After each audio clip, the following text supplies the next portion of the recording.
হ্যাপসা হ্যাপসা হলো সৌদি আরবের একটি ঐতিহ্যবাহী ও জনপ্রিয় খাবার, যা আরব বিশ্বের অন্যান্য দেশেও খুব পছন্দ করা হয়। একে অনেকেই সৌদি আরবের জাতীয় খাবার বলে থাকেন। হ্যাপসা কী দিয়ে তৈরি হয়? বাসমতি চাল, মুরগির, খাসি বা গরুর মাংস, কখনো মাছও ব্যবহার করা হয়। টমেটো, পেঁয়াজ, রসুন এগুলো তো থাকেই। বিশেষ আরবি মশলা যাকে বলে বাহারাত, দারুচিনি, এলাচ, লবঙ্গ, গোলমরিচ এগুলো থাকে। কিশমিশ ও বাদাম সাজানোর জন্য। রান্নার ধরন: ক্যাপসা সাধারণত এক বড় পাতিলে একসাথে মাংস ও চাল রান্না করা হয়। মাংসের ঝোল ও মশলা দিয়ে চাল রান্না করে পুরো খাবারটি সুগন্ধি ও রঙিন করে তোলা হয়। চালের রং সাধারণত হালকা কমলা বা বাদামি হয়, যা আসে টমেটো ও মশলা মিশ্রণ থেকে।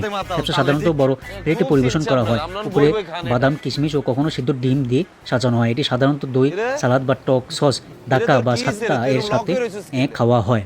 মাশাল্লাহ, স্বাদ তো হালকা স্বাদ, ঝাল ঝাল কিন্তু মশলায় ভরপুর। এতে টমেটোর হালকা টক আর মাংসের ঘ্রাণ দারুণভাবে মিশে যায়। তো সবাই ভালোই খাইতেছে, এনজয় করতেছে ভালোই পার্টিটা। আলহামদুলিল্লাহ। খাচ্ছা মানুষ বলে খাইতে পারে না সৌদি আরবে আসলে, আমিও দেখলাম মাশাল্লাহ সবাই ভালো করেই খাচ্ছে, আমিও খাইতে পারি।